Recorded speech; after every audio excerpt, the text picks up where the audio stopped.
Your daddy was a fundamentalist preacher, a Baptist. My father was a Baptist preacher, but of course he never preached the kind of pie in the sky kind of thing. It was very strange about my father. You see, my parents separated when I was about 5 years of age. My father was always a well-to-do man. Wait a minute, don't go so fast. Let's catch up with you. Your real name is? Ikrin Kota. What? Frederick Ikrin Kota. And that was your father's name? Yes. Where in the world did he get that? Well, his parents were from the Dutch East Indies, which is Indonesia now, and that's an old Dutch name, which means acorn carrier, which shows that mighty oaks from little acorns grow. As you are a mighty oak? Absolutely. Okay, wait. No, getting mightier all the time. Let's stay with your father. His family comes from Indonesia, comes to the South? Yes. How do they get here? I don't know. It's somewhat mysterious. And could anybody I've never found much of a connection, but I was told this by my father's sister. Could anybody in South Carolina pronounce your name?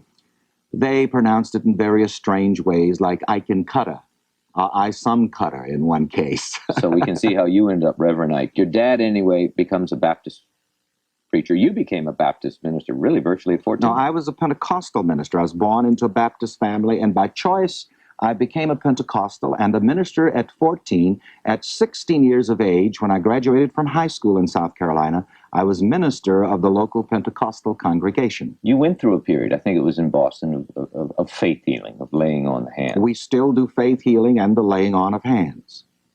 And people can write in and get your cloth and all. Do you feel that's a bit, do you really believe it? Do you think you can cure cancer? I don't think that I can. But I think that the presence of God that is within every person can, and we see this happening all the time.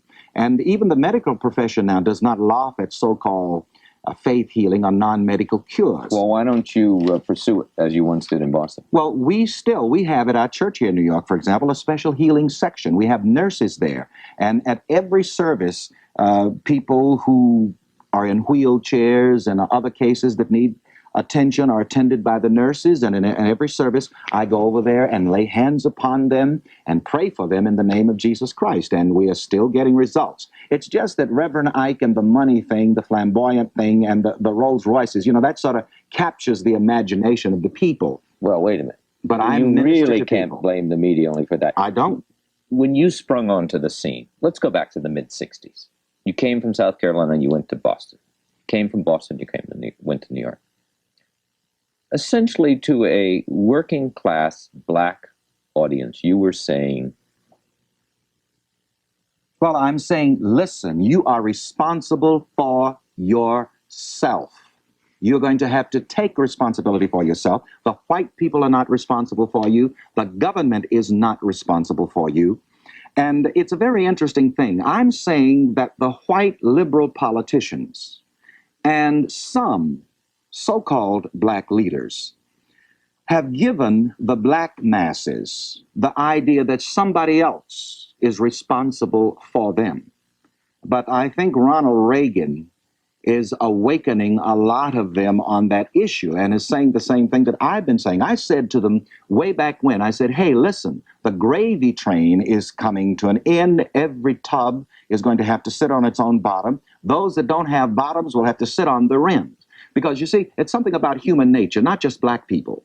People do not want to accept self-responsibility. People want to make somebody else responsible for their good as well as responsible for their failures. Isn't that really what you're about? You're trying to teach the power of positive thinking. Absolutely, well, the power of the mind. What's the difference between you and Norman Vincent Peale? Well, I can't speak for him. He speaks for himself very well, and I admire him. But let me give you my definition of God, and this will address that question. I say that God is thought, and the Lord is the law by which thought operates. And in the Bible, God says, I am. And to me, I am is the revelation of God as thinking. And so I say that God is a man's very own thought. And the presence of God is in every man as mind.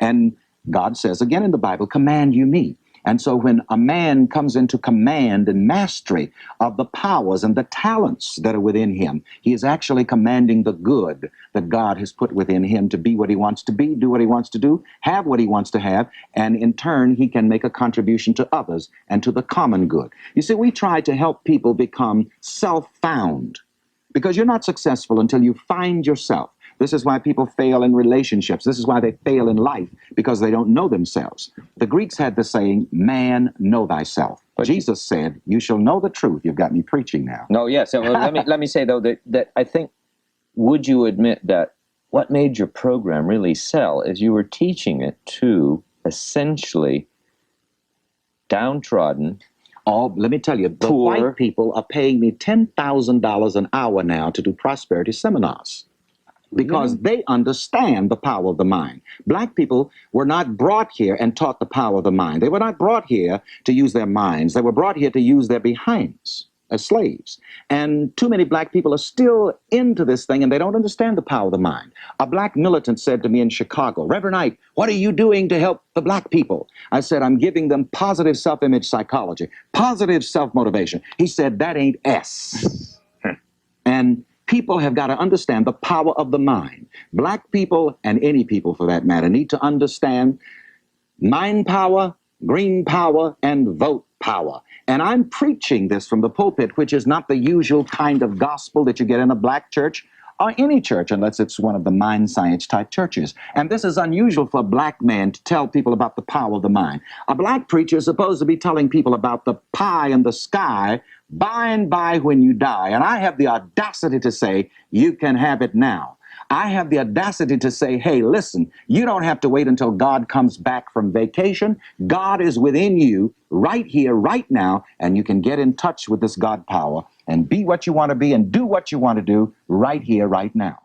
What do you think of white folks? I think white folks are just like anybody else. I learn a lot from them.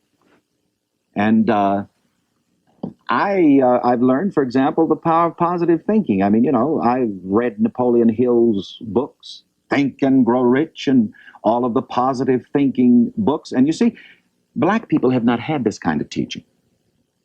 White people have had it. Well, yeah, when black people were slaves, nobody wanted them with that. Absolutely. And you see, I think this is why it seems strange that, well, the nerve of me, here I am, a black man and a black preacher, and I have got the nerve to preach health, happiness, love, success, and prosperity to black people. You know, I'm not supposed to be doing that. I'm not supposed to think and grow rich. You see, it's okay for white people to think and grow rich, but a black man, a black preacher to think and grow rich, and you know, Think and Grow Rich by Napoleon Hill has been out, as you have noted, you know, for many years, but that's all right for white folks. Nobody has ever grumbled about how many Rolls Royces a white man has. See, we scratched deep enough. We scratched deep enough in Reverend Ike, and we got a revolutionary on our hands. Well, I'm not a black militant for, as I say, I didn't say militant. I said a black revolutionary. well, it could be that way, because as I say, I've discovered that it's no use to talk about black power, because the only color of power in the American economy is green.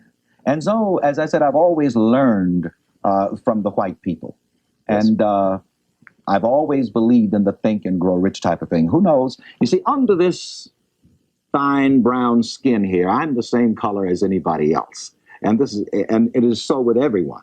I heard a story about the Hawaiians the other day. There's a joke going around in Hawaii that said the white missionaries went to Hawaii and said to the Hawaiians, look up, look up, look up. And the Hawaiians looked up. And when the Hawaiians looked down, the chickens were gone, the pigs were gone, and the land was gone. And you see, there's another thing about black people. Black people take their religion sometimes too seriously. The white preacher will get up and sing with his congregation, Lord, build me a cabin in the corner of Glory Land. But they live in the suburbs now, in sprawling homes, you know, with several cars parked in the yard. Black people will take that message and translate it into their spiritual that says, I don't mind the clothes I'm wearing. I don't mind the way I'm faring if I can just make it in. In other words, if I can just get to heaven when I die. And too many black people have been taught and programmed by their religion to go through hell trying to get to heaven. And I say, listen, you don't have to go through hell to get to heaven. Do you think there's any truth to the statement that sometimes poor blacks in the South, in effect, made a religion out of their self-pity?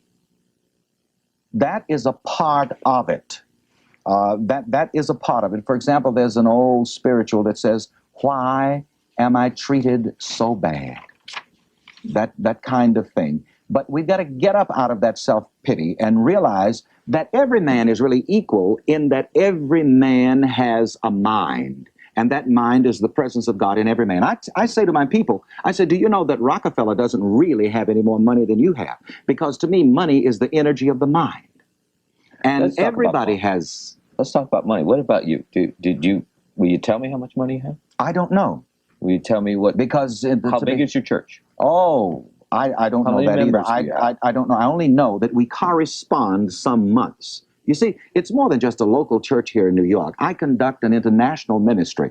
We get contributions from people in Europe, from people all over the world, and some months we correspond with more than 6 million people in any one given month. But And I'm not- people of various and all races, and people of various socioeconomic strata. But am I going to get any figures out of you?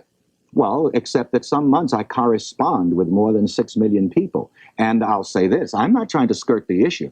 Our church, our ministry are multi-million-dollar operations, very successful, very prosperous, and I'm glad of it. I make no apologies or excuses about it. That's another thing a person has to learn if he wants to be successful. Don't apologize for your success. Don't apologize for your prosperity. Well, you'll agree, however, that So I don't apologize for my success. I don't apologize for my prosperity because I have no right to teach prosperity. This is why groups who understand the power of the mind pay me $10,000 an hour now to teach prosperity seminars, because they understand that I understand the power of the mind and that I can teach them this. I'm thinking I'm getting about a $10,000 course here. Yes, you are, and I'll collect immediately after the program. Will pass the hat. Reverend Knight, you'll excuse me. I did not bring a hat today, but I am glad you came. Well, I can take it in my boots.